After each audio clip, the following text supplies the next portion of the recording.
आते हैं एपिसोड पे। तो इस एपिसोड की स्टार्टिंग में किंगलिन हर चीज के लिए काफी क्यूरियस होती है, जिसके बाद हमें जियो मेंशन दिखाया जाता है जहाँ हरा भरा पॉन्ड लाइफ पावर से भरा हुआ होता है, मैपल ट्रीज लगे हुए होते हैं और ठंडी हवा चारों तरफ बह रही होती है। साथ ही फूलों की स्मेल चारों तरफ इन एयर के साथ फैल रही होती है और फ्लावर्स की स्मेल को स्मेल करने के बाद किंगलिन का जो मूड होता है वो पूरी तरीके से फ्रेश हो गया होता है। साथ ही इस टाइम पे किंगलिन इतने ज्यादा आइकॉनिक एटमॉस्फेयर और सुंदर जगह को देखकर पहले ही मोहित हो गई होती है। भाई ये जगह उसे पसंद आ गई। साथ ही वो काफी खुश थी कि यह वो जगह है जहाँ पे वो अपने फ्यूचर में रहने वाली थी। साथ ही किंगलिन के चेहरे पे स्माइल को देखकर जोयान भी स्माइल कर रहा होता है। तभी किंगलिन कहती क्या वास्तव में यही वो जगह है जहाँ पे हम रहने वाले हैं? ये तो बिल्कुल एक फेरी लैंड के जैसा लग रहा है। इस टाइम पे तो किंगलिन को ऐसा लग रहा होता है जैसे वो कोई ड्रीम देख रही हो, क्योंकि जब से वो बच्ची थी उसने हमेशा गरीबी ही देखी थी और उस एटमॉस्फेयर से वो ऊपर उठकर आई थी। उसने वास्तव में मर्चेंट अलायंस द्वारा बनाई गई इस आइकॉनिक मैंशन को देखने की उम्मीद कभी नहीं की थी, लेकिन अब वास्तव में उसने यहाँ पे जोयान के साथ फ्यूचर में रहने की उम्मीद शुरू कर दी थी। साथ ही इस टाइम पे उसका छोटा सा चेहरा पूरी तरीके से अट्रैक्टिव रेड हो गया होता है, जिसके कारण वो अट्रैक्टिव लग रहा होता है। तभी जॉन कहता है अरे किंगर, फ्यूचर में तुम्हारे पास इसकी तारीफ करने के लिए बहुत टाइम होगा, भले ही तुम हर दिन हजारों फूलों के बीच में भी सो, ये अभी भी ठीक रहेगा। चलो अब चलकर सभी लोगों से मिलते हैं और देखते हैं सभी लोग आखिरकार कैसे अपनी ट्रेनिंग और कल्टीवेशन कर रहे हैं। जो सुनकर किंगलिन भी तुरंत ही एक्साइटेड हो जाती है और स्माइल के साथ जॉन की तरफ देखते हुए कहती है चलो ठीक है, लेकिन वो थोड़ा सा उदास भी होती है और जॉन को फॉलो करने लगती है। हालांकि जैसे ही वो लोग गेट के पास पहुंचते हैं तभी उन्हें एक तेज आवाज आती है जो कि जियो झान की आवाज थी और ये बंदा हर बार की तरह सबसे ज्यादा एक्साइटेड था। दूसरी तरफ जॉन इस आवाज को सुनकर वो भी थोड़ा सा एक्साइटेड हो जाता है, क्योंकि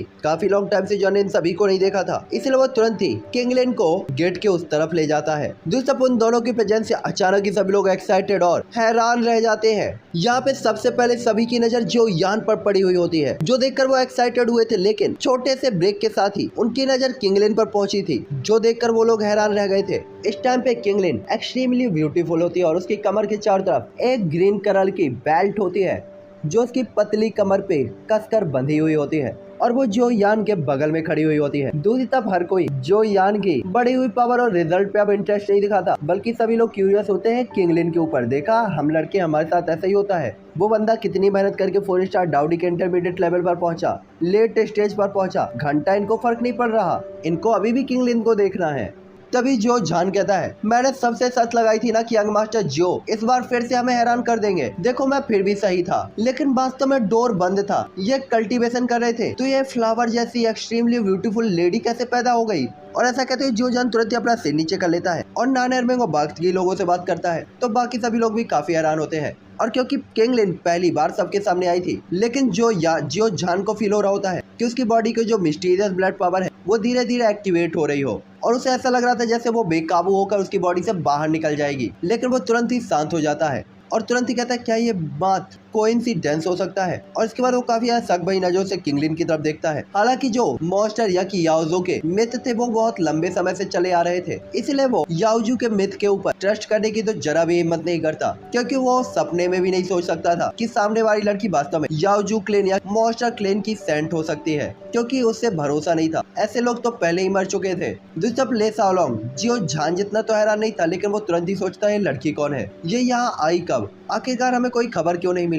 साथ ही उसकी वो बुरी तरीके से सिकुड़ी हुई होती है कि ये लड़की जियो मैंशन के अंदर कैसे आ गई, क्योंकि जियो मैंशन में हर एक अजनबी को एंटर होने से पहले ले साओलोंग ने तुरंत ही सूचित करने का ऑर्डर दिया था और जियो मैंशन के अंदर जोयान और जेनी को छोड़कर बाकी कोई भी ले साओलोंग के ऑर्डर को वायलेट नहीं कर सकता था, यानी कि उनका उल्लंघन नहीं कर सकता था। तो फिर ये कैसा हुआ? साथ ही ये लड़की अभी सामने आई और जोयान के साथ दिखाई दे रही थी, तो इनका रिश्ता क्या था? सभी के दिल में यही चल रहा होता है। दूसरी तरफ सभी को अपनी तरफ देखते हुए किंगलिन तो काफी ज्यादा परेशान हो जाती है। भाई ऐसा सीन उसने कभी देखा ही नहीं था और साथ ही ये दोनों जो कांड कर चुके थे उसके कारण ये थोड़ा सा और ज्यादा एम्बेरस फील कर रही होती है, इसीलिए वो तुरंत ही डरते हुए किंगलिन तुरंत ही जोयान के कपड़े पकड़ लेती है, जो देखकर तो सभी लोग काफी ज्यादा क्यूरियस हो जाते हैं, क्योंकि उसने वास्तव में उस डरपोक लड़की के ऊपर दया आ रही होती है। उन्होंने वास्तव में कभी भी किसी भी लड़की को जोयान के साथ इतना ज्यादा क्लोज होते हुए और उसके कपड़े पकड़ते हुए नहीं देखा था। और वास्तव में अगर लड़की इतना ज्यादा जोयान के क्लोज आ सकती थी तो इसका मतलब था कि इनके बीच का जो रिलेशन था वो कोई नॉर्मल रिलेशन तो था नहीं। इसीलिए एक पल में ही पूरा का पूरा हाल शांत हो जाता है। तभी जो झान कहता है ये देखने के लिए काफी अच्छा शो है, मैं शर्त लगा के कह सकता हूँ ये लड़की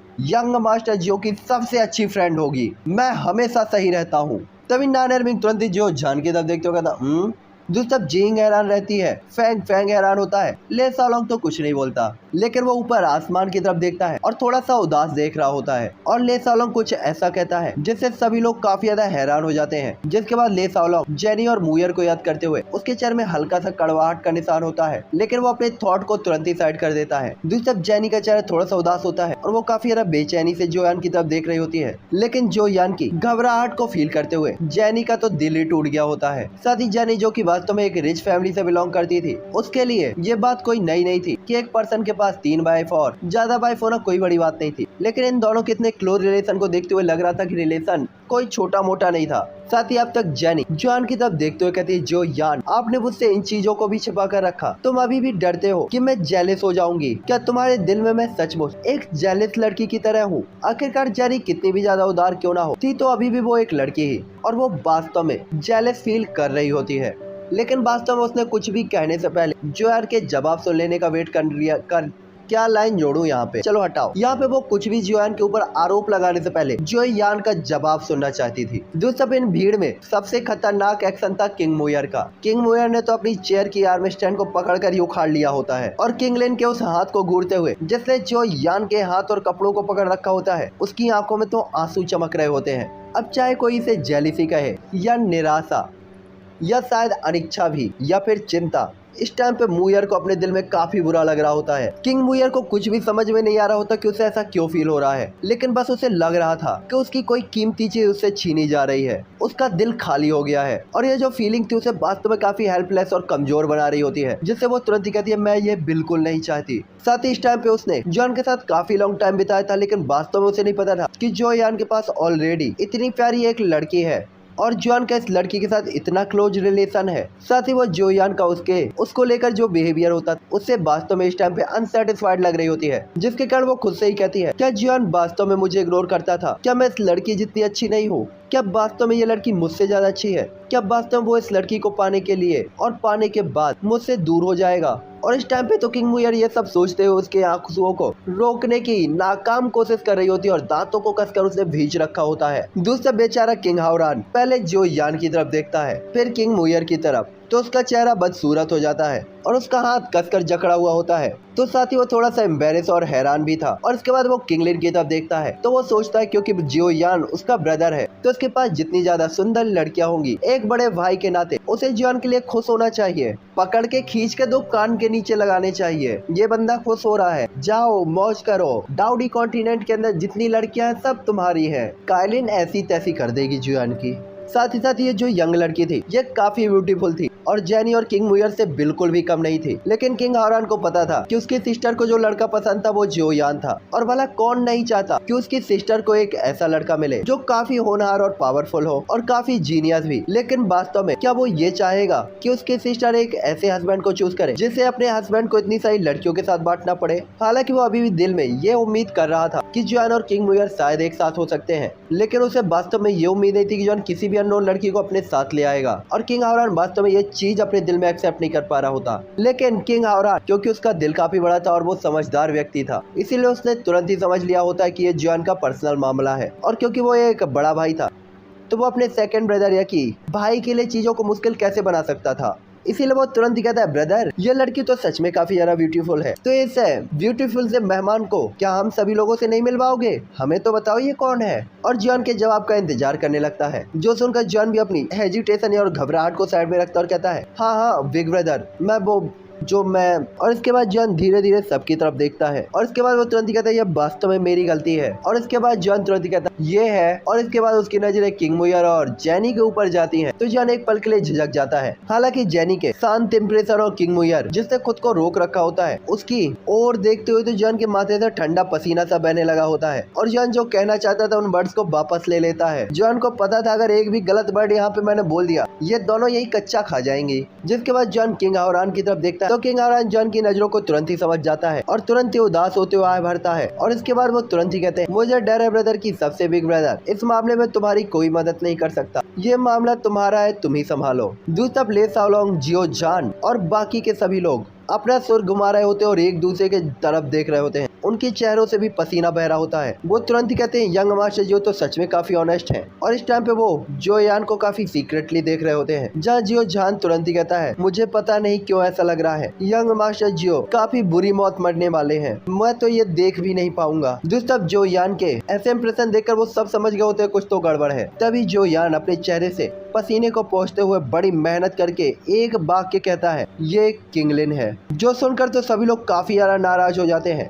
सिर्फ दो ही लोग, तुम लोग जान गए होगे कौन दो। जहाँ ले सावलो अपने दिल में चीखते हुए कहता है मुझे तो चक्कर आ जाएगा, ये माहौल इतना बेकार क्यों है और मिस्टर जो यान को समझ में क्यों नहीं आ रहा कि इतने प्रीसियस मोमेंट पे इस लड़की का नाम कोई नहीं जानना चाहता। नाम के बजाय इन दोनों के बीच का रिलेशन मायने रखता है। पता नहीं क्यों मेरे यंग मास्टर जियो लड़कियों के सामने आते ही सब कुछ बोलना भूल जाते हैं, उनकी पूरी नॉलेज गायब हो जाती है। इस टाइम पे लेसा लोग अच्छे से जानता था कि अगर जॉन ने रिलेशन नहीं बताया तो ये दोनों लड़कियां उसे पेल देंगी, और अगर जॉन ने रिलेशन बताया तो भी ये दोनों लड़कियां जॉन को पेल देंगी। मतलब पिलाई तो पक्की थी, मतलब पीटने वाली भाई, वो वाली नहीं, खिलाई पिलाई वाली पिलाई नहीं भाई, पीटने वाली पिलाई होने वाली जॉन की।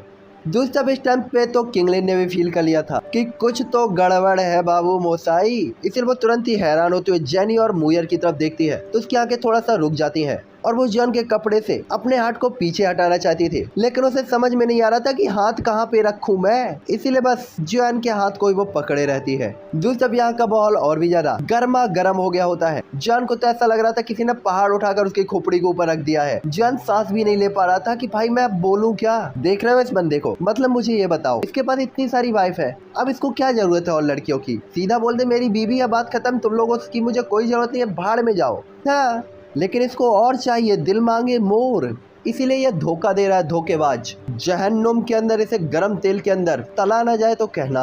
दोस्तों जो यान जितनी ज्यादा देरी करता जा रहा होता है, किंगलिन भी उतनी ज्यादा उदास होती जा रही होती है और निराश भी। और किंगलिन को उदास और निराश होता हुआ देखकर जॉन एक बात तो समझ गया था कि अब और देरी तो नहीं की जा सकती, वरना किंगलिन अपने दिल में जो यान को कभी माफ नहीं करेगी।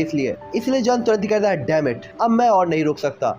और कुछ सांस लेने के बाद जॉन खुद को कंट्रोल करता है और एक कदम आगे बढ़ाता है। और जॉन की हरकतों को देखकर सभी लोग थोड़ा सा रिलैक्स फील करते हैं। जिसके बाद जॉन खड़ा होता है तो बाकी लोगों को तो जॉन के सवाल जवाब से कोई फर्क नहीं पड़ता था, लेकिन बात इन लड़कियों की थी जो जॉन की हर एक बात पे पूरी तरीके से डिपेंड होने वाली थी, और जो भी प्रतिक्रिया होने वाली थी बोलने के बाद वो केवल जो यान को झेलनी थी। इसलिए जॉन तुरंत ही कहता है उसका नाम किंगलिन है और वे मेरी ड्यूकी कॉन्टिनेंट की ओल्ड फ्रेंड है। हालांकि कुछ रीजन है जो मैं आपको नहीं बता सकता। वो डाउडी कॉन्टिनेंट में आई। साथ ही जॉन ने हर एक वर्ड को काफी ज्यादा सोच समझ के बोला था। उसे डर था कि अगर कुछ भी गलत मुंह से निकल गया तो जेनी और किंग मूयर नाराज होंगी। तभी जॉन कहता है लेकिन डाउडी कॉन्टिनेंट में पहुंचने के बाद उसके पास पर्याप्त लेवल और हेवन और अर्थ के लॉ नहीं थे, इसलिए उसे सील कर दिया गया था एक स्पेशल जगह पर। जब तक कि वो डाउडी लेवल तक ब्रेक थ्रू नहीं कर जाती उसे पीछे हटना पड़ गया था, लेकिन डाउडी पर ब्रेक थ्रू करने के बाद मैंने सील तोड़ दी। सो तो है, और यही एक कारण है कि अचानक किंगलिन मेरे साथ दिखाई दी है। देखा, बंदे ने बात कह भी दी और किसी को समझ में भी नहीं आई। तुम लोग मुझे डबल मीनिंग वाला बंदा कहते हो ना, देखो जॉन डबल मीनिंग खेल रहा है, रोक लो जो यान को। जॉन की बात को सुनकर हर एक चीज जो इन लोगों को पता चल जाती है। जैसे ये लोग थोड़ा सा रिलैक्स फील करते हैं, लेकिन जॉन की बात सुनने के बाद ये उस जगह के बारे में क्यूरियस हो गए थे जहाँ ये लड़की कैद थी कि आखिरकार वो ऐसी कौन सी जगह थी जो हेवन और अर्थ के लॉस को प्रोटेक्ट कर सकती है। हेवन को चैलेंज दे सकने वाला ऐसा कौन सा ट्रेजर होगा, लेकिन उन्हें पता है जॉन इसके बारे में उन्हें बिल्कुल नहीं बताएगा। हालांकि यहाँ पे लड़कों के लिए तो नॉर्मल स्पष्टीकरण ही पर्याप्त होते हैं। इसे मैं एक्सप्लेन करके बता देता हूँ। मैंने आज ही अपने दोस्त को फोन किया और कहा भाई चल चाय पीने चलते हैं। उसने कहा नहीं आ सकता, खेत में काम है तो वहाँ पे जाना है। मैंने कहा ठीक है। घर आने के बाद मुझे पता चला खेत में कोई और काम चल रहा था। खैर छोड़ो, आगे चलते हैं। इस टाइम पे जेनी और किंग मूयर बस जो यान को ही देख रही होती है, क्योंकि उन्हें लग रहा था कि ये तो अभी स्टार्टिंग है, जॉन आगे भी चीजें बताएगा। इसीलिए जेनी तुरंत ही जॉन की तरफ देखते हुए कहती है आगे क्या। हालांकि उसकी बात काफी ज्यादा शांत दिखाई दे रही होती, लेकिन इस शांति के पीछे की अशांति को हर कोई फील कर सकता था। दूसरी तरफ जॉन इस बात के अंदर की पावर को फील कर सकता था, जिससे तो उसका चेहरा पीला पड़ जाता है। और जॉन के इम्प्रेशन में बदलाव को देखकर बस जेनी के इमोशन डिमोशन में बदल जाते हैं और वो तुरंत ही समझ गई होती कि जॉन वास्तव में क्या सोच रहा था। हालांकि वास्तव में जेनी वो अपने दिल में अंदाजा लगा चुकी थी, लेकिन वो बस पूरी घटना को डिटेल में समझना चाहती थी और किंग मूयर को इस बात को समझने देना चाहती थी, ताकि हर किसी को पूरा स्पष्टीकरण मिल सके। और बात बस इतनी ही थी, बाकी सब खत्म हो गया। हालांकि जुआन के थॉट गलत नहीं थे, लेकिन बेचारा था तो भोला वाला लड़का ही, वो वाला लड़कियों के दिल की बात को कैसे समझ सकता था। तभी जॉन कहता है उस जगह पर जाने के बाद मुझे मॉन्स्टर क्लेन की ब्लड की स्मेल आ रही थी। और इसके बाद जॉन बात करते हुए किंगलिन की तरफ देखने लगता है। दूसरी तरफ किंग मुयर तो काफी ज्यादा गुस्से से जॉन को देख रही होती है। तभी मुयर तुरंत ही कहती है आगे क्या हुआ और इसका किंगलिन से क्या लेना देना है। और इस टाइम पे जिंग सही थी, हर किसी का क्वेश्चन था। तभी जॉन किंगलिन की तरफ इशारा करते हुए कहता है यही पूरा का पूरा उस क्वेश्चन का आंसर है जो आप मुझसे पूछ रही हैं। जॉन को यहाँ पे अच्छे से पता था अगर वो यहाँ इनके सवालों के जवाब देता रह गया तो मामला बिगड़ सकता था, और अगर जेनी और मुयर को जल्दी ही शांत नहीं किया गया तो यह उसके लिए काफी खतरनाक भी होता और इसका बेनिफिट जॉन को कुछ भी नहीं होता। तभी सभी लोग तुरंत ही कहते हैं किंगलिन और अनटेस्टेड तरीके से किंगलिन की तरफ देखने लगते हैं। दूसरी तरफ जॉन किंगलिन के बगल में काफी ज्यादा वीक दिख रहा होता है। साथ ही जॉन ने जो पहले कहा था उसके अकॉर्डिंग तो किंगलिन अभी अभी डाउडी लेवल पर ब्रेक थ्रू कर रही थी, तो वो वाला कोई भी कंट्रीब्यूशन जो यान के लिए कैसे दे सकती थी और हर एक क्वेश्चन का आंसर किंगलिन कैसे हो सकती थी। तभी जो यान के हर एक बंदे के सामने के शक को देखकर जॉन एम्बेरस होते हुए अपना सिर हिलाते हुए कहता है किंगलिन की जो बॉडी है और फिजिक्स है वो काफी खास है, और ऐसा इसलिए क्योंकि किंगलिन ने मेरे लिए अपना सब कुछ सेक्रीफाइस कर दिया। साथ ही उसने अपने मॉन्स्टर लेवल के ब्लड को सेक्रीफाइस कर दिया, जिसके कारण मैं उसे सक्सेसफुली रिफाइन करने में कैपेबल हो सका हूँ। हालांकि जॉन ने यहाँ पे किंगलिन की आइडेंटिटी को रिवील नहीं किया होता, क्योंकि वो अभी भी चीज से झिझक रहा होता है। क्योंकि अगर वो किंगलिन की आइडेंटिटी बता देता कि वो वास्तव में मॉन्स्टर क्लेन की सेंट है और अभी भी जीवित है, तो डाउडी कॉन्टिनेंट के अंदर ये कोई मामूली बात नहीं होती और पूरे ही डाउडी कॉन्टिनेंट के अंदर एक नए ही दौर की उथल पुथल मच जाती। दूसरी जॉन की बात को सुनकर किंगलिन तुरंत ही एम्बेरस होते हुए अपना सिर नीचे कर लेती है और अपने पैर से जमीनों में गोल गोल घेरा बना रही होती है। उसका जो चेहरा होता है पहले ही गोल्डन रेड हो चुका होता है, और किंगलिन के ऐसे इंप्रेशंस को देखकर यहाँ सभी लोग समझ गए होते हैं कि उस टाइम का जो अट्रैक्शन था वो कितना ज्यादा अट्रैक्टिव रहा होगा। हाँ भाई, इमेजिनेशन में और इमेजिन करने में हम लड़के पहले ही काफी ज्यादा एक्सपर्ट हैं, इसलिए सब लोग हंसने लगते हैं। हालांकि किंग हावर और किंग मुयर के रिलेशन को लेकर थोड़ा सा सीरियस लग रहा होता है, लेकिन फिर भी उसके चेहरे पर हल्की सी हरकत होती है जैसे वो बस स्माइल को दिखाना चाहता हो। लेकिन वो अपने दिल में तुरंत ही कहता है क्योंकि इस लड़की ने वास्तव में जोयान के लिए अपने ब्लड और अपनी सबसे कीमती चीज सेक्रीफाइस कर दी थी, तो जोयान को वास्तव में दूसरों के सामने उसे एम्बेरस और हारते हुए नहीं देखना चाहिए था, और जोयान ने ऐसा नहीं किया था। इसीलिए जोयान रियल पर्सन था, जो सोचकर किंग हावरान थोड़ा सा रिलैक्स फील करते हैं। साथ ही उन्हें पता था कि अगर जोयान किंग मुयर को भी एक्सेप्ट कर लेता है तो वो उसके साथ कभी भी बुरा बिहेव तो नहीं करेगा।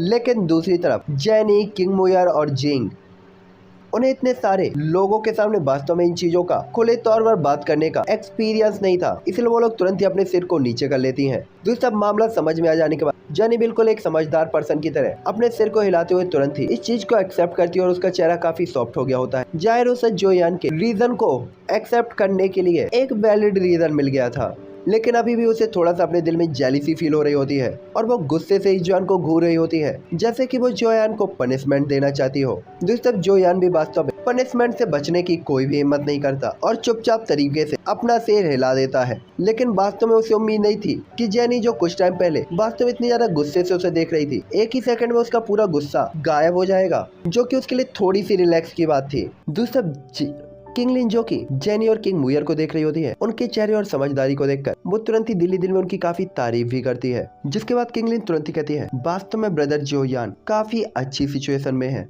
और काफी ज्यादा लकी है। किंगलिन ने फील किया था वो यहाँ पे काफी अच्छी पोजीशन में थी, इसलिए वो काफी खुश होती है। साथ ही वो जेनी और किंग मुयर के बारे में इतनी ज्यादा घबराई हुई नहीं थी जितना शुरू में जब जॉन ने उनके बारे में बताया था तब घबराई हुई थी। साथ ही उसे जेनी से थोड़ा सा अपनापन सा फील हुआ था, लेकिन फिर भी वो बाहर नहीं जा सकती थी और यहाँ पे कुछ भी बोलने से पहले झिझक रही होती है। दूसरी तरफ किंगलिन को अपनी तरफ देखते हुए और उसकी मासूम सी शक्ल को देखते हुए जो काफी प्यारी थी, जेनी किंगलिन की तरफ एक फ्रेंडली स्माइल पास करती है और ये देखकर जॉन थोड़ा सा ठीक ठाक फील करता है कि चलो इसने तो इसे एक्सेप्ट किया। जिसके बाद वो अपनी आंखें मुयर की तरफ घुमा लेता है और जॉन का दिल जो बस एक सेकंड पहले रिलैक्स फील कर रहा था वो फिर से सुई की नोक के ऊपर लटक जाता है। हालांकि किंग मुयर का चेहरा लाल था और नीचे की तरफ झुका हुआ होता है, लेकिन कोई भी देख सकता था कि किंग मुयर अपने जूते से फर्श को बुरी तरीके से पीट रही होती है और पीस रही होती है और बस लिटिल लायर बड़बड़ा रही होती है। और उसके ऐसे बिहेवियर को देखकर तो जोयान पसीने से तरबतर हो जाता है। हालांकि मुयर बिल्कुल बेवकूफ नहीं थी और जोयान के वैलिड रीजन को सुनने के बाद उसके दिल का गुस्सा भी काफी कम हो गया था, लेकिन वो वास्तव में इस चीज को एक्सेप्ट नहीं कर पा रही थी कि क्या वास्तव में अब जोयान अपनी फीलिंग्स को किंग लिन की तरफ डाइवर्ट कर देगा। और क्योंकि वो अपनी बातों को कहने में अच्छी नहीं थी, वो केवल जमीन में बढ़ रही चींटियों के ऊपर ही अपना गुस्सा निकाल सकती थी, दूसरा भला जियोन को ये कैसे पता नहीं चलता कि ये लड़की क्या सोच रही थी, इसलिए तो जियोन के चेहरे पर तुरंत ही क्वेश्चन मार्क बन जाता है। तभी यानी तुरंत ही अपने बालों को पीछे करते हुए कहती है, ब्रदर जियोन क्या आप जानते हैं जब आप रिट्रीट में थे तो उस दौरान मुयर ने आपकी कितनी ज्यादा चिंता की थी। वो तो लगभग ठीक से खा भी नहीं रही थी और सो भी नहीं रही थी। क्या आपको उससे अच्छे से बात नहीं करनी चाहिए? भला जेनी किंग मुयर के थॉट को कैसे नहीं समझ सकती थी और उसे उम्मीद थी कि जो यान इस प्रॉब्लम को सॉल्व करने की थोड़ी तो कोशिश करेगा, लेकिन जो यान की सुस्ती को देखकर तो जेनी भी निराश हो गई थी। इसलिए वास्तव में उसे जॉन को समझाने के लिए आगे आना पड़ा था। दूसरी जॉन तुरंत ही जेनी की बात का मतलब समझ जाता है और तुरंत ही माफी वाली स्माइल के साथ तुरंत ही कहता है, तो मुयर वास्तव में मेरे लिए इतनी ज्यादा काइंड है, तो एक बार मैं अपने सारे रिचुअल्स और कामों को कंप्लीट कर लूं तो अब मेरे पास फ्यूचर में करने के लिए कोई ज्यादा काम नहीं है, तो मैं आप लोग के साथ काफी ज्यादा टाइम बिता सकता हूँ, ठीक है? द्वितब जो झान तुरंत ही अपने दोनों हाथों से अपने चेहरे को ढक लेता है। वो वास्तव में इस चीज को देखना बर्दाश्त नहीं कर सकता था, इसलिए अपने दिल में चिल्लाता है, हे भगवान, 2 हाथ है लेकिन 10 लड्डू। और इसके बाद वो अपने दिल में तुरंत ही कहता है, यंग मास्टर जो आपको कुछ भी नहीं कहना चाहिए, आपका क्या मतलब है? मैं आपके साथ ज्यादा टाइम नहीं बिता सकता क्या? क्या आप केवल इनके साथ ही अपना टाइम स्पेंड करेंगे? साथ ही वो तुरंत ही कहते हैं, यंग मास्टर जी आप कल्टीवेशन करने में इतने टैलेंटेड है, फाइट करने में उससे भी ज्यादा टैलेंटेड, लेकिन क्या आपकी बोलती क्यों बंद हो गई है? लड़कियों के साथ बात करते हुए तो आप काफी ज्यादा बेवकूफ लगते हैं। दूसरी तरफ जो यान से अपना नाम सुनते हुए किंग मुयर उसे अपने दिल में थोड़ी खुशी फील होती है, लेकिन वो तुरंत ही वापस से नाराज और शिकायत करते हुए कहती है, लिटिल लायर, तुम्हारे पास तो वास्तव में काफी खाली टाइम है ना? पिछली बार मुझसे किसी ने कहा था कि वो मेरे और सिस्टर जेनी के साथ मार्केट में खरीदारी करने के लिए जाना चाहता है, लेकिन वास्तव में उसे तो शायद ये बात अब याद भी नहीं। मुयर की बात को सुनकर तो जॉन तुरंत ही समझ जाता है कि उसने जो सेंटेंस पहले बोला था वो वास्तव में पूरी तरीके से गलत था। उसे वास्तव में कुछ और कहना चाहिए था और कुछ अच्छा कहना चाहिए था। दूसरी जेनी उदास चेहरे के साथ जो यार की तरफ देखती और कहती, क्या ये लड़का इतना इडियट है? क्या वो वास्तव में कुछ अच्छा नहीं कर सकता था और थोड़ी फिक्र नहीं जता सकता था? जिसके बाद जॉन तुरंत ही एम्बेरस होता है और हर किसी अपने चेहरे को छिपाने वाले इंप्रेशन को देखता है और उन्हें हंसते हुए देखता है। तो जॉन अपने सिर को खुजलाते हुए एम्बेरस होते हुए कहता है, ठीक है कोई बात नहीं, मैं बाद में अपने ब्लड को पूरी तरीके से मास्टर कर लूंगा और उसके साथ खुद को फ्यूज कर लूंगा। मैं आपसे वादा करता हूँ कि कल मैं आपको, सिस्टर जेनी को और किंगलिन को एक साथ मार्केट में ले जाऊंगा। जो कुछ खरीदना है आप लोग खरीद लेना, क्या ये ठीक है? हालांकि किंग मुयर का मुंह फूला हुआ होता है, लेकिन जॉन के बिहेवियर को देखकर वो समझ गई होती है कि जॉन केवल उसे इसलिए नहीं छोड़ेगा क्योंकि उसके पास एक नया लव आ गया था, इसलिए उसका दिल थोड़ा सा सॉफ्ट हो जाता है। लेकिन वो अभी भी जॉन के साथ नाराजगी जता रही होती है। साथियों से लग रहा होता है जॉन वास्तव में थोड़ा बहुत लापरवाह है, इसलिए वो तुरंत ही पूछते हुए कहती है, और इसके अलावा? तभी जॉन कहता है और पूरी तरीके से हैरान रह जाता है। अब तो जॉन के पास वर्ड ही नहीं बचे थे कि अब क्या बोलूं और इसके अलावा क्या बोलूं मैं इसे। जॉन कैसे कंफ्यूज देखकर मुयर उसका चेहरा तुरंत ही उदास हो जाता है। तभी जेनी तुरंत ही जोयान को डिफेंड करते हुए आगे आती है और कहती है, इसके अलावा हम ब्रदर जोयान को थोड़ी सी पनिशमेंट दे सकते हैं और सिस्टर मुयर जो चाहे वो कह सकती हैं। साथ ही हम वहीं जाएंगे जहाँ पे सिस्टर मुयर कहेंगी। ये कैसा रहेगा? हालांकि वो दिल में थोड़ा सा उदास फील करती है, लेकिन वो अभी भी जॉन को डिफेंड कर रही होती है। तभी मुयर तुरंत ही कहता है नेक्स्ट, और अपने दिल में तुरंत ही उसकी उदासी दूर हो जाती है और उसकी आंखें घूमते हुए जैसे कुछ सोच रही हो कि जोयान को इसकी भरपाई भला कैसे करनी चाहिए। साथ ही उसके चेहरे पे अचानक ही खुशी बढ़ने लगती है, जो देखकर तो चेहरे का चेहरा सुन्न हो जाता है कि अब ये इससे क्या कहने वाली है। जिसके बाद मुयर जोयान की तरफ देखती है जो कि गुस्से में मतलब बेचारा उदास होता है, तो रिलैक्स फील करते हुए प्राउडफुल तरीके से कहती है, हालांकि मुझे अभी समझ में नहीं आ रहा कि मैं आपसे क्या कहूँ, इसीलिए हम लोग मार्केट में खरीदारी करते हुए बात करेंगे और जब मैं अपना मन बना लूंगी तो मैं आपको बताऊंगी, लेकिन आपको वो करना ही होगा। जो सुनकर जो है चुपचाप अपना सिर हिला देता है क्योंकि उसके पास दूसरा कोई ऑप्शन था ही नहीं। जब वे किंग मुयर सक्सेसफुल होने वाली नजर को फील करते हुए तुरंत ही स्माइल करती है और जोन तुरंत ही एम्बेरस होकर स्माइल करता है। तभी किंग हावरान भी अपने दिल में मुयर के इंप्रेशन को देखते हुए कहते हैं, मुझे वास्तव में उम्मीद है कि मुयर और जॉन फ्यूचर में एक साथ आ सकते हैं। साथ ही मुयर को स्माइल करता हुआ देखकर और उसके चेहरे पे खुशी को देखकर उनकी सारी ही चिंता दूर हो गई होती है और इसके बाद स्माइल करते हुए वो किंगलिन की तरफ देखते हैं। दूसरी तरफ किंगलिन जब देखती है कि जोयान इन दो लड़कियों के बीच में वास्तव में इतनी बुरी तरीके से फंस रहा होता है, तो उसके चेहरे पर तो एक अजीब ही स्माइल होती है। साथ ही वो थोड़ा सा उदास भी फील कर रही होती है और जोयान भी जब किंगलिन की ऐसी नजरों को देखता है तो भले ही उसने किंगलिन को सब कुछ बता दिया था और मेंटली प्रिपेयर था, अभी भी जोयान को अपने दिल में थोड़ा सा नुकसान फील होता है और वास्तव में किंगलिन भी थोड़ा सा उदास होती है। तभी जेनी आगे आते हुए कहती है, सिस्टर किंगलिन, आपने मेरे लिटिल ब्रदर के लिए काफी बड़ा सेक्रीफाइस किया है। साथ ही डाउडी कॉन्टिनेंट में आप नई आई है, यह जगह आपके लिए अननोन होनी चाहिए, इसीलिए आपको ब्रदर के साथ ज्यादा से ज्यादा टाइम बिताने की जरूरत है। ताकि आप इस जगह के बारे में जान सके। किंगलिन के चेहरे पर नुकसान को जेनी ने साफ तौर पर देख लिया होता है, इसलिए जेनी तुरंत स्माइल करते हुए जो यान को याद दिलाती है कि उसे कभी भी दोबारा ऐसा फील मत कराना। जिस पे जॉन थोड़ा सा ऑकवर्ड फील करता है और तुरंत ही माफी मांगता है और पागलों की तरह हंसने लगता है। दूसरी तरफ किंगलिन जेनी की काइंडनेस को देखकर काफी ज्यादा हैरान होती है और अपने दिल ही दिल में किंगलिन ने पहले ही जेनी को सिस्टर के तौर पर एक्सेप्ट कर लिया होता है। साथ ही जेनी के काइंड बिहेवियर और किंगलिन के इम्प्रेशन को देखकर जो यान भी रिलैक्स फील करता है। जिसके बाद जॉन कहता है, किंगर, मैं आपको इन सभी लोगों से इंट्रोड्यूस कराता हूँ। ये हैं डेमन ट्राइब के किंग एम्परर किंग हाउरान और ये मेरे ब्रदर हैं, ब्रदर किंग। जिसके बाद जॉन सभी से मिलवाता है और किंगलिन सभी से मिलकर काफी हैरान होते हैं और उसे कभी भी उम्मीद नहीं थी कि जॉन का एल्डर ब्रदर यहाँ पे वास्तव में इतना ज्यादा हाई लेवल का हाई पोजीशन वाला पर्सन होगा। और किंग हाउरान का सामना करते हो तो वो बेचारी काफी कंफ्यूज भी होती है। तभी किंग हाउरान बिना किसी अकड़ के बस एक फ्रेंडली स्माइल किंगलिन की तरफ पास कर देते हैं, जिससे किंगलिन को अपने दिल में काफी रिलैक्स फील होता है और वो तुरंत ही उन्हें ग्रीट करती है, लेकिन वो वास्तव में थोड़ा सा डरी हुई होती है। जिसके बाद जॉन बताता है ये मर्चेंट अलायंस के लीडरों में से एक ऑक्शन हाउस के मैनेजर और ह्यूमन ट्राइब के लीडर एम्परर की बेटी सिस्टर जेनी है। जो देखकर तो किंगलिन तुरंत ही कहती है, क्या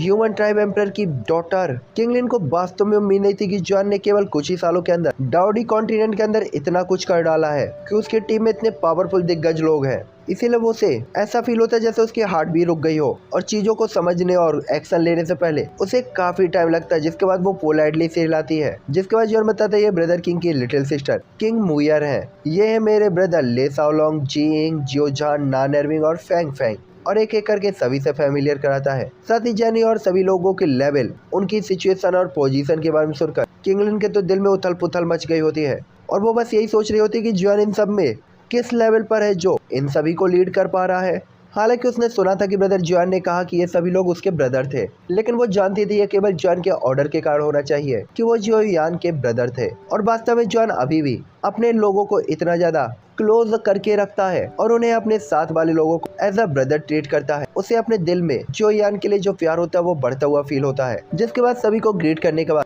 वो वास्तव में वहीं खड़ी की खड़ी रह जाती है, बैठना ही भूल जाती है क्योंकि बेचारी को काफी बड़ा शौक लगा था। जिसके बाद जॉन तुरंत ही कहता है, एंसेस्टर के बारे में क्या, एंसेस्टर कहाँ पर है? और जॉन तुरंत ही इधर उधर देखने लगता है, लेकिन जियो याओ उसे कहीं दिखाई नहीं देते। तभी ले साओलोंग कहते हैं 5 स्टार लेवल पर ब्रेक थ्रू करने के बाद वो तो एक अलग ही पर्सन बन गए। वो हर दिन टहलने और आराम करने के लिए शहर के बाहर शहर पे चले जाते हैं। तभी जॉन कहते हैं, अच्छा तो एंसेस्टर की इच्छा पूरी हो गई तो वो वास्तव में काफी चिल कर रहे हैं, लेकिन ठीक है उन्हें आराम करना चाहिए। जब उसने सुना कि एंसेस्टर के साथ कुछ भी गलत नहीं हुआ तब तक ये सब कुछ ठीक था। जिसके बाद जॉन कहता है, वैसे लोंगी और लैंगटियान कहाँ पर है? ये दोनों लोग क्यों गायब है? तभी जेनी तुरंत कहती है, लैंगटियान और लोंगी दोनों ही फील्ड रिफाइनमेंट में लगे हुए हैं। साथ ही जेनी बताती है 4 स्टार के पीक लेवल के एम्परर काफी ज्यादा शामिल हो रहे हैं और पर्पल हार्ट फ्लेम की पर्पल हार्ट पिल जो है उसकी आपूर्ति जो है यह स्टोरेज है वो कम पड़ता जा रहा है। इसीलिए लैंगटियान और लोंगी जल्द से जल्द इन्हें रिफाइन करने में लगे हुए हैं, लेकिन ये काम अभी भी कठिन है।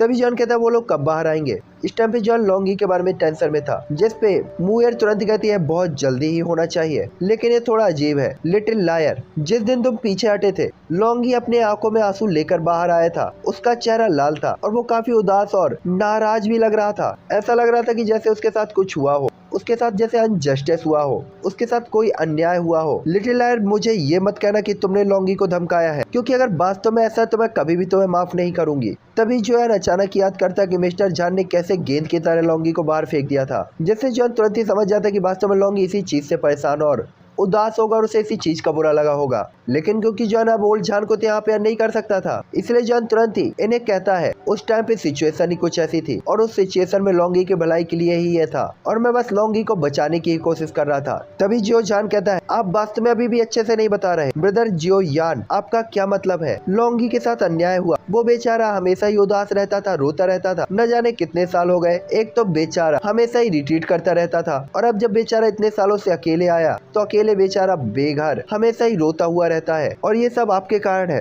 तभी जॉन कहता है वास्तव में ये सच नहीं है। हालांकि लोंगी कुछ चीजें जानता है, लेकिन वास्तव में उन चीजों के बारे में उसे अच्छे से नहीं पता। साथ ही अगर आप ये कहते हैं कि लोंगी के साथ गलत हुआ और वो उदास है, तो उससे ज्यादा उदास मैं हूँ। क्या आपको लगता है कि मैं ये चाहता हूँ कि वो ऐसा रहे? तभी मुयर तुरंत कहती, लिटिल लायर, तो वास्तव में लोंगी के साथ ऐसा बिहेव करने का रीजन क्या है? क्या आप इसे हमें समझा सकते हैं? जो सुनकर जॉन भी हैरान हो जाता है, क्योंकि वो नहीं जानता था कि इस मामले को कैसे समझाया जाए। इसीलिए वो काफी देर तक झिझकता रहता है, लेकिन वास्तव में वो एक भी वर्ड नहीं बोल पाता।